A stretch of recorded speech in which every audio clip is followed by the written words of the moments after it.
City news Telugu ప్రేక్షకులకి నమస్కారం. ఈరోజు మనతో పాటు డాక్టర్ ఎం శివకుమార్ గారు, కీర్తి హాస్పిటల్, పొన్నూరు. డయాబెటీస్, షుగర్ మరియు గుండె సంబంధిత వ్యాధులు సంబంధించి వరల్డ్ హార్ట్ డే సందర్భంగా డాక్టర్ గారిని అడిగి గుండె జబ్బులు రావడానికి గల కారణాలు ఏంటి, గుండె జబ్బులు ఎందుకు వస్తున్నాయి, అతి చిన్న వయసులోనే హార్ట్ అటాక్తో మరణాలు ఎందుకు సంభవిస్తున్నాయి, ఇలాంటి అంశాలపై డాక్టర్ గారిని అడిగి తెలుసుకుందాం. డాక్టర్ గారు నమస్కారం. నమస్కారం అండి. సిటీ న్యూస్ తెలుగు ప్రేక్షకులకు నమస్కారం అండి. నా పేరు డాక్టర్ శివకుమార్. నేను Keerthi heart and diabetic centre, Keerthi హాస్పిటల్ని పొన్నూరులో రన్ చేస్తున్నాను. నేను MBBS, MD, PGDCC, diploma in clinical cardiology and ఫిజిషియన్గా ఇక్కడ రన్ చేస్తున్నాను. ఆల్మోస్ట్ 10 years నుండి ఇక్కడ హాస్పిటల్ రన్ చేస్తున్నాను. ఇప్పుడు వరల్డ్ హార్ట్ డే సందర్భంగా అతి చిన్న వయసులో చాలామందికి గుండె జబ్బులు, హార్ట్ అటాక్లు ఇలాంటివి రావడం జరుగుతుంది. దీనికి ముఖ్య కారణాలు ఏంటంటే అధిక ఒత్తిడి ఉండడం, ఎక్కువ టెన్షన్స్, ఎక్కువ ప్రెషర్, ప్లస్ నిద్ర లేకపోవడం, ప్లస్ యంగ్ అడల్ట్స్కి ఏంటంటే వాళ్ళకు అచీవ్మెంట్స్, టార్గెట్స్ అని, వాళ్ళ జాబ్ టార్గెట్స్ అని ఇలా ఒత్తిడిలు ఉండడం వల్ల వాళ్ళకేంటంటే బీపీ రావడము, అధిక బ్లడ్ ప్రెషర్స్ ఉండడము, షుగర్స్ డిటెక్ట్ అవ్వడము, వీటి వల్ల రక్తనాళాల్లో బ్లడ్ క్లాట్స్ ఫామ్ అయిపోయి, కొవ్వు అధికంగా పెరిగిపోయి బ్లడ్ క్లాట్స్ ఫామ్ అయిపోయి హార్ట్ అటాక్గా మారే ఛాన్సెస్ ఉంటాయండి. సో ఇటీవల మనము చాలా చూస్తున్నాము. గతంలో ఒక 20 years బ్యాక్ అంటే హార్ట్ అటాక్ అనేది ఒక 50 years, 60 years దాటిన వాళ్ళకే వస్తుందని ఒక అపోహ ఉండేది.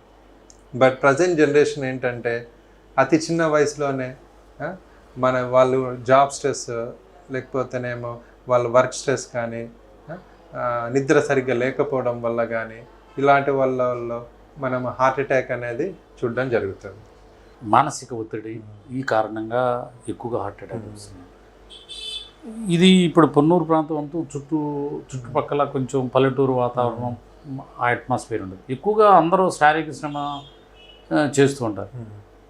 కానీ గుండె జబ్బుని ముందుగానే ఎందువల్ల గుర్తించలేకపోతున్నారు?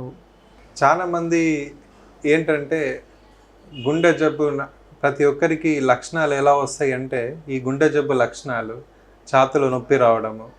ఆ నొప్పి అనేది ఎలా వస్తుందంటే, అందరూ అనుకున్నారు నాకు గ్యాస్ వస్తుంది అని అంటారు, కానీ ఎవరు నాకు ఛాతీలో నొప్పి వచ్చింది అని హాస్పిటల్కి ఎవరు రారు.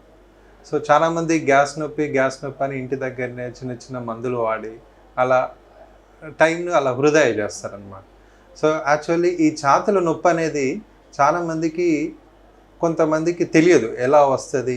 ఈ హార్ట్ అటాక్ అనేది ఏ టైప్ ఆఫ్ పెయిన్లో దీన్ని హార్ట్ అటాక్ అనేది ఎలా ఐడెంటిఫై చేస్తారంటే, చాలామందికి హార్ట్ అటాక్ అనేది ఎప్పుడు చెప్తామంటే ఛాతీలో సెంట్రల్ పార్ట్ ఆఫ్ ది చెస్ట్లో, అంటే ఛాతీ మధ్య భాగంలో నొప్పి రావడము, అది ఛాతీ మొత్తం డిఫ్యూజ్గా స్ప్రెడ్ అవ్వడము, ప్లస్ చెమటలు పట్టడము, దడగా రావడము, చేయి జాలు రావడము, ప్లస్ ఈ సెంట్రల్ భాగంలో నొప్పి అనేది గొంతుకు స్ప్రెడ్ అవ్వడము, పంటి నొప్పి రావడము, గదవ నొప్పి రావడం, వీటన్నిటిని టిపికల్గా హార్ట్ అటాక్ లక్షణాలు అంటారండి.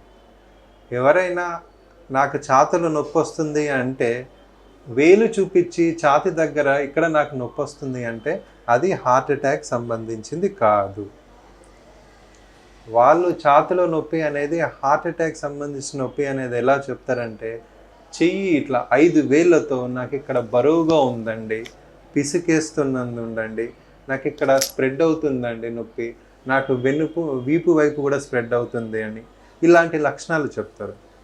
ఇలాంటి లక్షణాలు బట్టే మనం దాన్ని హార్ట్ అటాక్ అని చెప్పగలుగుతాం. సో ఇలాంటి లక్షణాలు ఉన్న వాళ్ళు ఇమీడియట్గా దగ్గరలో ఉన్న హాస్పిటల్కి వచ్చి ఒక ఈసీజీ తీయించుకుంటే మనకు అది ఏంటి అనేది బయటపడుతుంది. సో చాలామంది ఎక్కువగా పల్లెటూరు వాళ్ళు, లోకల్గా ఉన్న వాళ్ళు పనులు చేసుకుంటూ కామన్గా వాడు ఏంటంటే కామన్గా ఊత పదం ఏంటంటే నాకు గ్యాస్ వచ్చింది అంటారు. గ్యాస్ వచ్చిందని దాని టైం వృధా చేస్తారు. వాళ్ళకు ఆ నొప్పి అనేది అది హార్ట్ అటాక్ నొప్పియా, గ్యాస్ నొప్పి అనేది వాళ్ళకి తెలియదు. సో ఇప్పుడైనా మీరు గ్రహించగలరు. ఎలా అంటే ఛాతీలో నొప్పి అది హార్ట్ అటాక్ రిలేటెడ్ అనేది ఎప్పుడు అంటామంటే అది ఛాతీలో మధ్య భాగంలో రావడం, మొత్తం స్ప్రెడ్ అవ్వడం, ప్లస్ గొంతు దాకా స్ప్రెడ్ అవ్వడం, గదవ దాకా స్ప్రెడ్ అవ్వడం, ప్లస్ చెయ్యి జాలు రావడం, చెమటలు పట్టడం, ఇలాంటి లక్షణాలు మీలలో ఎవరికన్నా ఉంటే వెంటనే హాస్పిటల్కి వెళ్ళి ఈసీజీ వరకు తీసుకోవాలి. ఈసీజీ తీయించుకుంటే మీకు ప్రాబ్లం అనేది బయటపడుతుంది. ప్లస్ వీటిలలో కొంతమందికి అంటే రిస్క్ ఫ్యాక్టర్స్ అనేటివి ఉంటాయి. హార్ట్ అటాక్ రావడానికి రిస్క్ ఫ్యాక్టర్స్ అనేటివి ఉంటాయి. ఆ రిస్క్ ఫ్యాక్టర్స్ ఉన్న వాళ్ళు ఇలాంటి లక్షణాలు ఉంటే అప్పుడు 100% అది గుండెకి సంబంధించిన ప్రాబ్లమే ఉంటుంది. ఆ రిస్క్ ఫ్యాక్టర్స్ అంటే ఏంటంటే కొంతమంది బీపీ ఉండడము, షుగర్ ఉండడం, అధికంగా కొలెస్ట్రాల్ ఉండడము, బరువు అధికంగా ఉండడము, ప్లస్ నిద్ర సరిగ్గా లేకపోవడము, ప్లస్ అధిక ఒత్తిడికి లోనవ్వడము, అధికంగా కొవ్వు పదార్థాలు ఎక్కువగా ఉండడం, కొలెస్ట్రాల్ ఎక్కువగా ఉండడం, ఇవి రిస్క్ ఫ్యాక్టర్స్. ఈ రిస్క్ ఫ్యాక్టర్స్ అనేటివి ఇవి మన చేతిలో పని. ఇవి మనం మోడిఫై చేసుకోవచ్చు. మోడిఫై చేసుకోవచ్చు అంటే బీపీని కంట్రోల్ చేసుకోవచ్చు, షుగర్ కంట్రోల్ చేసుకోవచ్చు, కొలెస్ట్రాల్ని కంట్రోల్ చేసుకోవచ్చు, బరువును తగ్గించుకోవచ్చు, మన ఒత్తిడిని తగ్గించుకోవచ్చు, నిద్ర టైంకి మనం వెళ్ళవచ్చు. ఇవన్నీ మనం మోడిఫైబుల్ రిస్క్ ఫ్యాక్టర్స్ అంటారు. ఈ నాన్ మోడిఫైబుల్ రిస్క్ ఫ్యాక్టర్స్ అంటే అది మనం మార్చుకోలేము.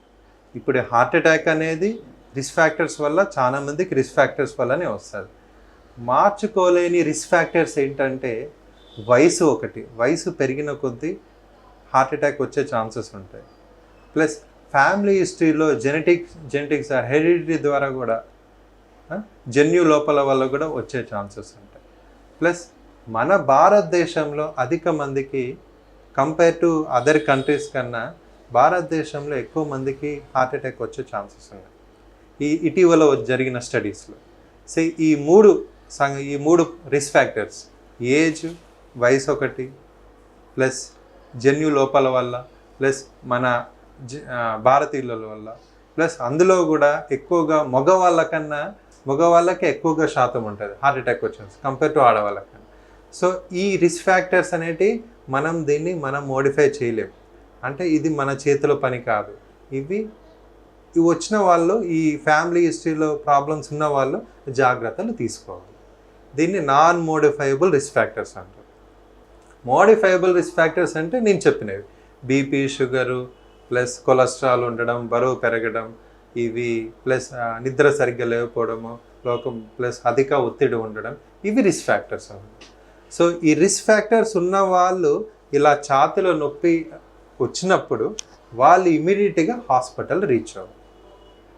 సపోజ్ ఈ రిస్క్ ఫ్యాక్టర్స్ లేని వాళ్ళు ఇలా నొప్పి ఏమన్నా వచ్చిందనుకోండి, వాళ్ళు ఏంటంటే ఒక్కసారి వాళ్ళ బ్లడ్ టెస్ట్ చేయించుకొని వాళ్ళ షుగర్ లెవెల్స్ ఎట్లా ఉన్నాయి అంటే వాళ్ళకి తెలియదు.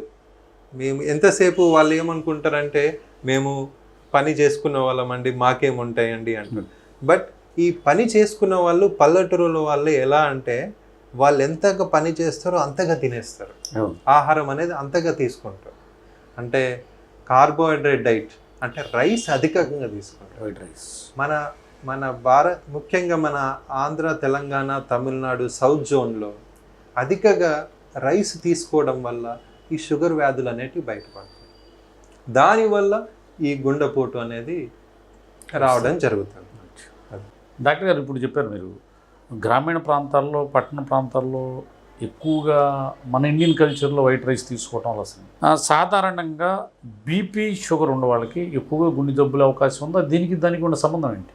షుగర్ అనేది మెయిన్గా అధికంగా ఈ రైస్ తీసుకోవడం వల్ల వస్తుందండి. బీపీ అనేది అధికంగా స్ట్రెస్ వల్ల వస్తుంది, ప్లస్ ఎక్కువగా సాల్ట్ కన్జంప్షన్ వల్ల వస్తుంది, ఒబేసిటీ వల్ల వస్తుంది, బరువు పెరిగిన వస్తుంది.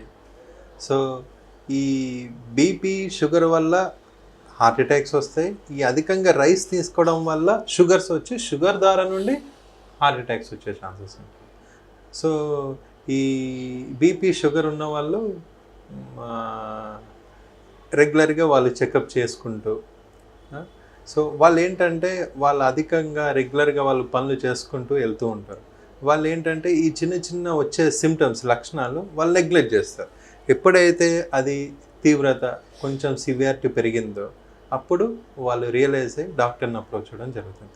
అలా కాకుండా ఈవెన్ 40 years క్రాస్ అయిన వాళ్ళు ప్రతి ఒక్కరు ఎవరైనా సరే వాళ్ళకు ఇంత పని చేసుకున్నా పని చేయకపోయినా వాళ్ళు నెలకొక్కసారైనా కనీసం 3 నెలలకు ఒక్కసారైనా వాళ్ళ sugar levels BP levels check చేయించుకుంటే మనం హార్ట్ అటాక్ రాకుండా ముందుగానే దాన్ని పసిగట్టడం జరుగుతుంది.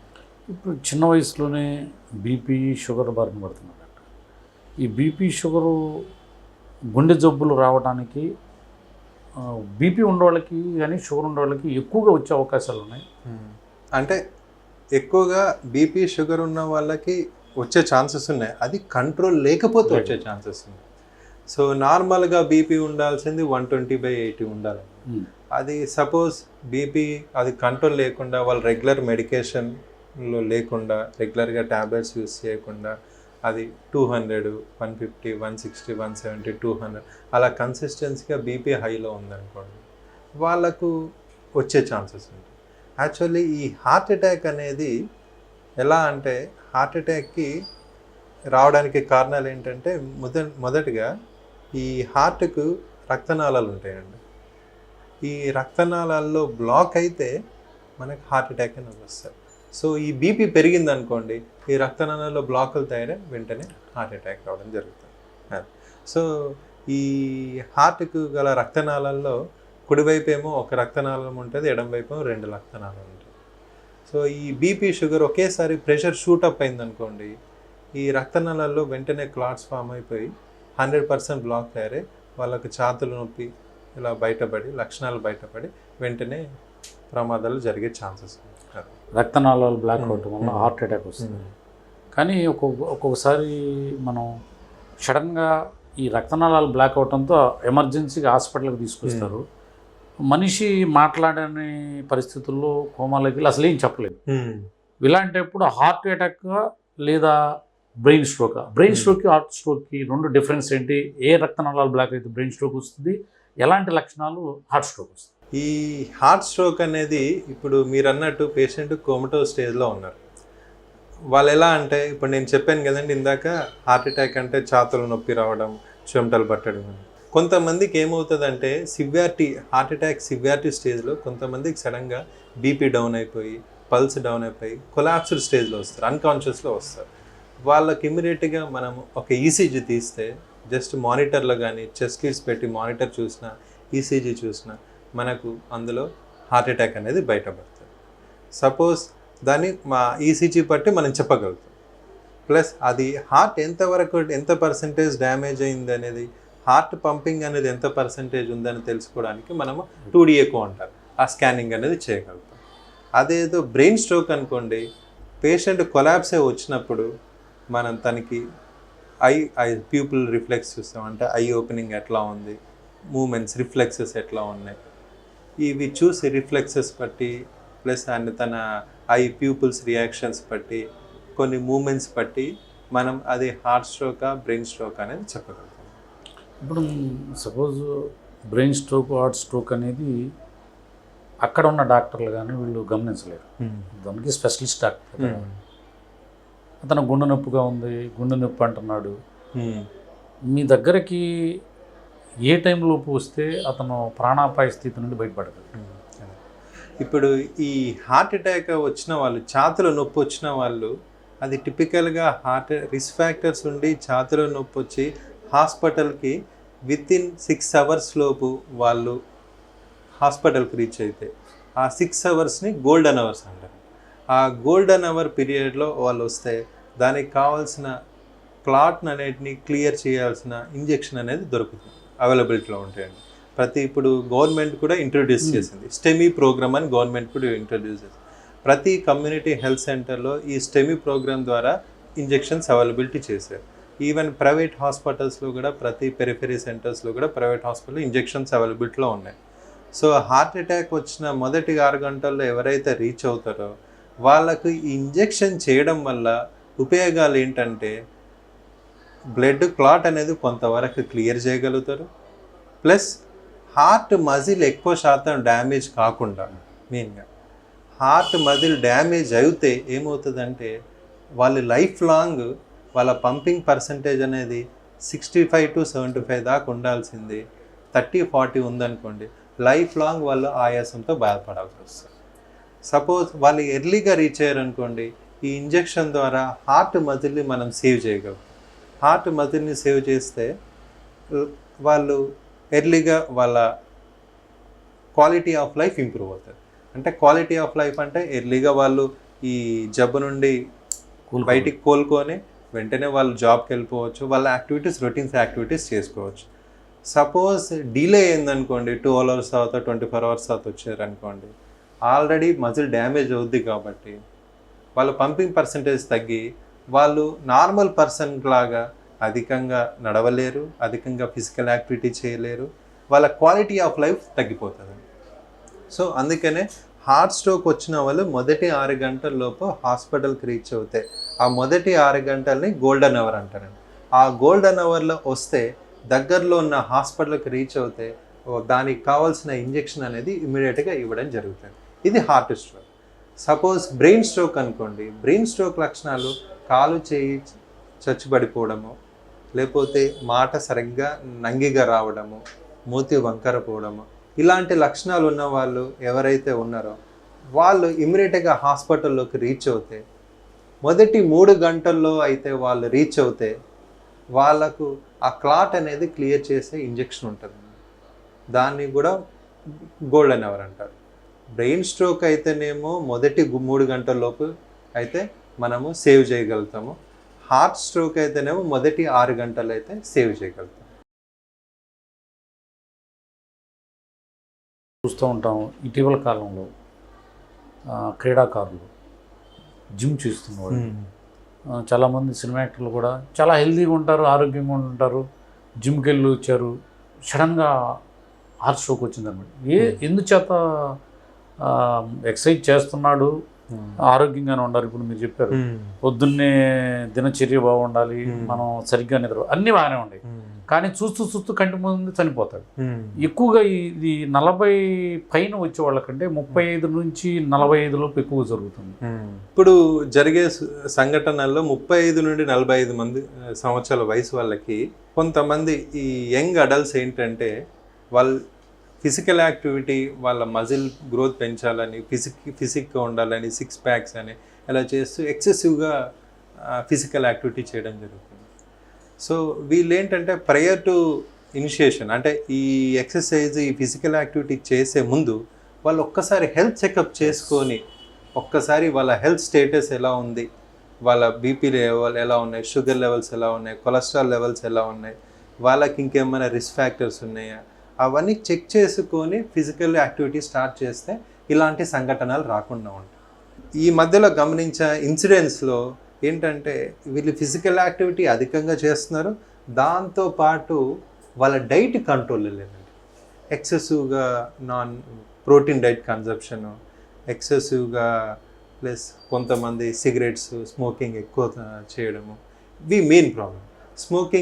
స్మోకింగ్ అనేది ఎక్కువగా చేస్తూ ఈ యంగ్ అడల్ట్స్లో ఈ స్మోకింగ్ ఎక్కువ చేసే వాళ్ళకి ఏం జరుగుతుందంటే అందరిలాగా బ్లడ్ అనేది చిక్కదనం ఎక్కువగా ఉంటుందండి. అంటే బ్లడ్ క్లాటింగ్ టెండెన్సీ అనేది ఈ స్మోకర్స్కి ఎక్కువగా ఉంటుంది.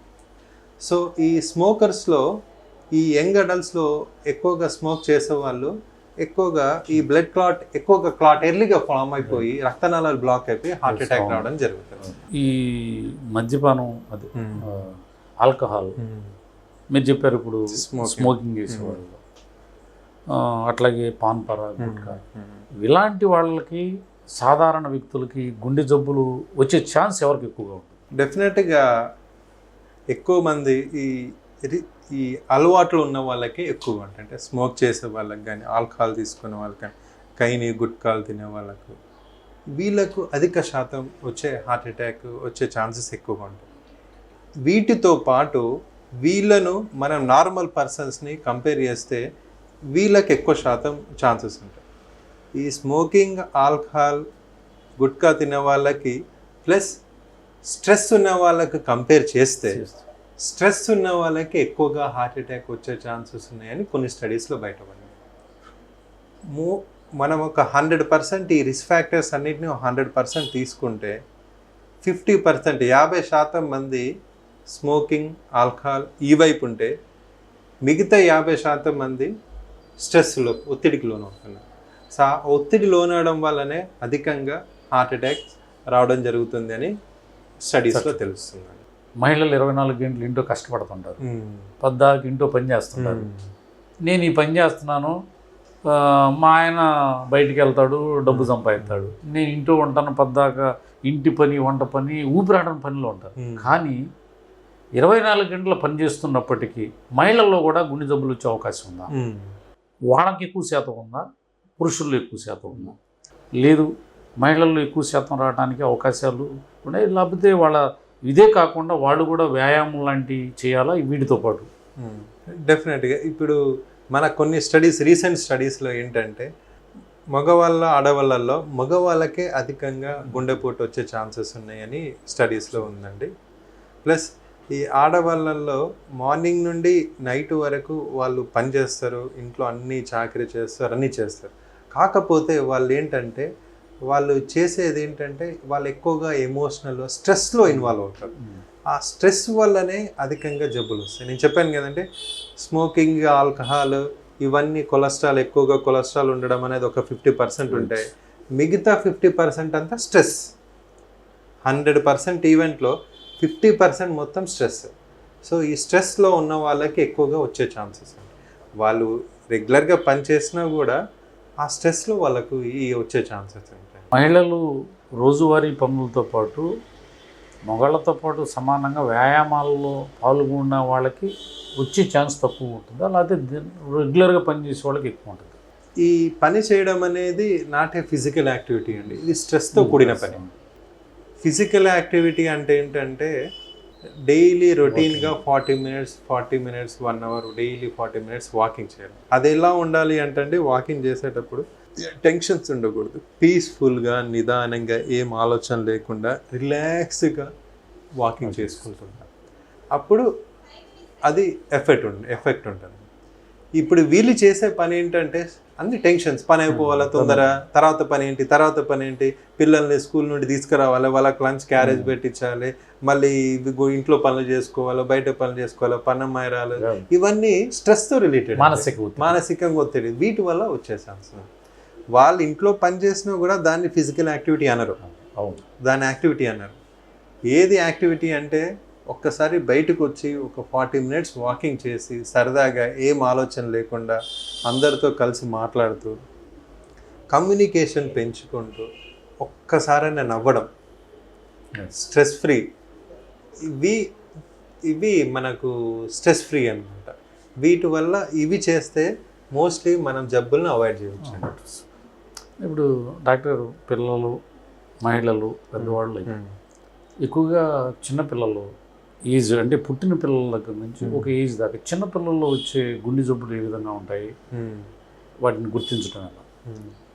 చిన్నపిల్లల్లో జనరల్గా వీళ్ళకు హార్ట్ అటాక్స్ కన్నా హార్ట్ వాల్స్లో ప్రాబ్లం ఉంటుందండి. జన్యు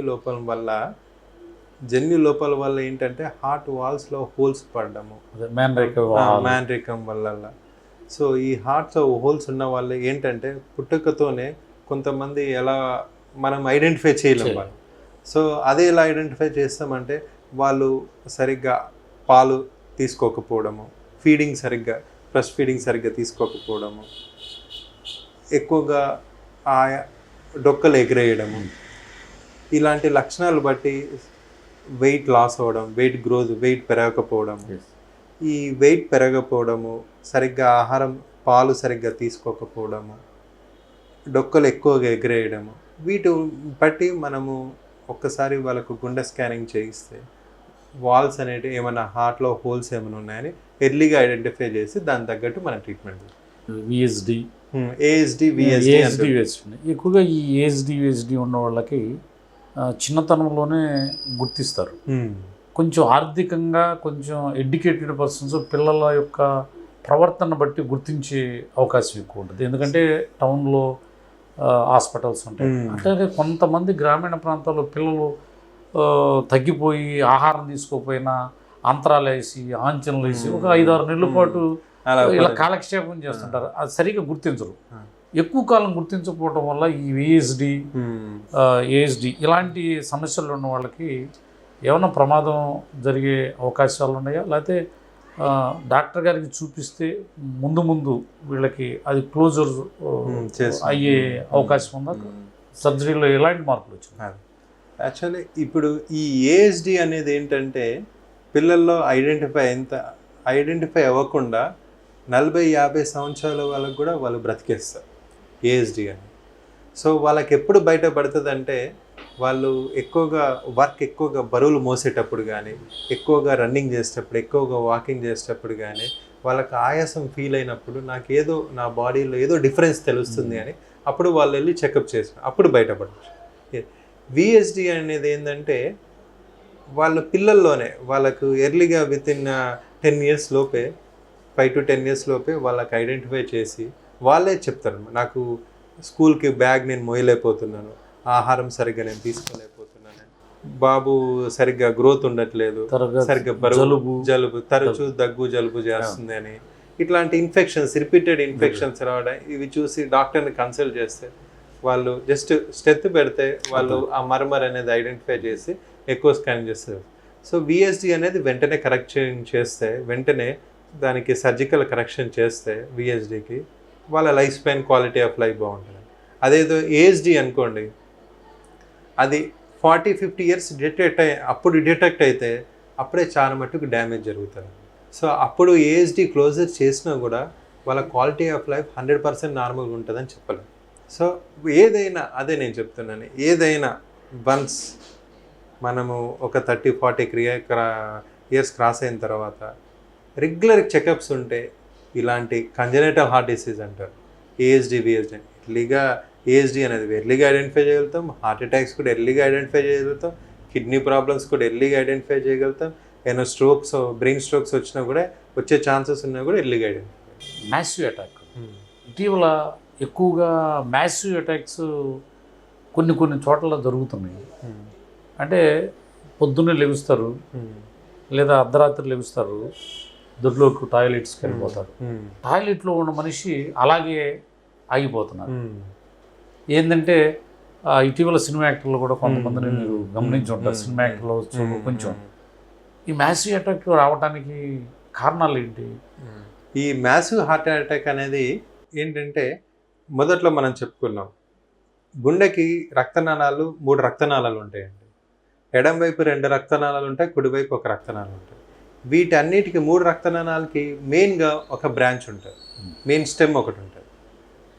సో ఈ స్మోకర్స్లో వాళ్ళకు బ్లడ్ క్లాటింగ్ టెండెన్సీ ఎక్కువగా ఉండడం వల్ల ఏమవుద్దంటే ఆ క్లాట్ అనేది మెయిన్ రక్తనాళాల్లో బ్లాక్ అయిపోయి 3 రక్తనాళాలు కంప్లీట్గా క్లోజ్ అవ్వడం వల్ల అక్కడికక్కడికి కుప్పగొలిపోయి చనిపోవడం జరుగుతుంది. వాల్ బ్లాక్స్ అనేటివి ఎవరికి అప్పటిదప్పుడు సడన్గా రావండి. ఎవరికైతే రిస్క్ ఫ్యాక్టర్స్ ఉన్నాయో, బీపీ, షుగరు, కొలెస్ట్రాల్, ఒబేసిటీ, వీటి వల్ల ఉన్న వాళ్ళలో కొవ్వు శాతం అనేది ఎక్కువ ఉండడం వల్ల కొంత రక్తనాళాల్లో పేరుకపోవడం జరుగుతుంది. ఈ పేరుకపోయి ఆ రక్తనాళాల్లో 100% కాస్త 50%, 75% బ్లాకులు చేస్తుంది ఈ కొవ్వు శాతం. ఎప్పుడైతే మనం ఒత్తిడికి లోనవుతామో, ఎప్పుడైతే స్ట్రెస్కి లోనవుతామో, ఎక్కడైతే ఆ కొవ్వు శాతం ఉందో ఆ కొవ్వు శాతం నుండి బ్లడ్ క్లాట్స్ ఫామ్ అయిపోయి 100% పూర్తిగా రక్తనాళాలను క్లోజ్ చేయడం వల్ల అప్పుడు హార్ట్ అటాక్ అనేది బయటపడుతుంది. మరి యంగ్ వయసులో చిన్నపై రిస్క్ ఫ్యాక్టర్స్ లేవు అయినా కూడా 35 నుండి 45 సంవత్సరాల వాళ్ళకి బ్లాక్స్ లేకున్నా కూడా సడన్గా ఎందుకు జరుగుతున్నాయి అంటే వాళ్ళ ఒత్తిడి వల్ల, వాళ్ళకుండే రిస్క్ ఫ్యాక్టర్స్ అంటే స్మోకింగ్ వల్ల, ఆల్కహాల్ వల్ల ఆ క్లాట్స్ అనేటివి డైరెక్ట్ క్లాటే ఫామ్ అయిపోతుంది. కొవ్వు శాతం కాకుండా డైరెక్ట్ బ్లడ్ క్లాటే, వాళ్ళ రక్తం అనేది చిక్కదనం వల్ల క్లాట్ అనేది వాళ్ళ బాడీలో క్లాటింగ్ మెకానిజం అనేది ఎక్కువగా ఉండడం వల్ల ఆ క్లాట్ అనేది ఫామ్ అయిపోయి సడన్గా చనిపోవడం జరుగుతుంది. ఇప్పుడు డాక్టర్ గారు చివరిగా ఒక ప్రశ్న, ఈ గుండె జబ్బులు బారిన పడకుండా తన దైనందిన జీవితాన్ని సాఫీగా నిండు 100 ఏళ్ళు కాకపోయినా కనీసం 80 ఏళ్ళన్నా ఆరోగ్యంగా బతకాలి అంటే ఎలాంటి జాగ్రత్తలు తీసుకోవాలి, ఎలాంటి ఆహార అలవాటు చేసుకోవాలి, రోజువారీ దినచర్య ఏ విధంగా ఉంటే మంచిది? సో మొదట మనం ఇవన్నిటికి దూరంగా ఉండాలి అంటే, ఈ జబ్బులకు అన్నిటికీ దూరంగా ఉండాలంటే, హార్ట్ అటాక్ అనే కాదు ఏదైనా సరే జబ్బులకు దూరంగా ఉండాలి అంటే మొదటగా మనం చేయాల్సింది టైంకు పడుకోవాలండి. కరెక్ట్ 6 to 8 hours స్లీప్ ఉండాలి, అది first point. Plus early morning మనం అట్లీస్ట్ 6 కానీ అట్లా లెగిసి 40 minutes daily walking, simple brisk walking అంటారండి. సింపుల్ బ్రిస్క్ వాకింగ్ అంటే జస్ట్ సరదాగా అట్లా ఒక 40 minutes వాకింగ్ చేయాలి. జిమ్కి వెళ్ళడము, అధికంగా బరువులు మోయడము, హెవీ వెయిట్స్ లిఫ్ట్ చేయడం, ఇది మనం ఇది హార్ట్ అటాక్ను ప్రివెంట్ చేస్తే అని కాదండి. Only physical activity, routine simple వాకింగే హార్ట్ అటాక్ను ప్రివెంట్ చేయగలుగుతారు. అదొకటి. ప్లస్ ఆహార మార్పులు, మన తినే ఆహారంలో కార్బోహైడ్రేట్ తగ్గించి ప్రోటీన్ డైట్ కొంచెం పెంచడం ఈక్వల్గా. అంటే రైస్ కొంచెం తగ్గించుకొని ప్రోటీన్ డైట్ కొంచెం ఎక్కువగా, ఈ రైస్ అవాయిడ్ చేసేసి కొంచెం గోధుమ రొట్టెలు కానీ, జొన్నలు కానీ, జొన్నన్నం కానీ, ఇవి ప్రోటీన్, ఇవి అరికలు, ఇప్పుడు చిరుధాన్యాలు అని వస్తున్నాయి, మిలెట్స్ అని వస్తున్నాయి, కొరలు, సామలు, అరికలు, ఎండు కొరలు, ఇవి తీసుకుంటే కార్బోహైడ్రేట్ తగ్గించి ఎక్కువ కర్రీస్ ఎక్కువ తీసుకోవడం, వెజిటేబుల్స్, ఫ్రూట్స్ అండ్ వెజిటేబుల్స్ ఎక్కువ తీసుకుంటే మనం ప్రివెంట్ చేయగలుగుతాం. సో ఎర్లీ మార్నింగ్ బ్రేక్ఫాస్ట్లో మన దగ్గర కామన్గా మన సౌత్ ఇండియాలో ఎక్కువగా వాడేది ఇడ్లీ, దోశ అని వాడుతుంటారు. దాంతో చట్నీలు వాడుతూ ఉంటారు. ఇవన్నీ ఆయిల్తో కూడినవి. So early morning just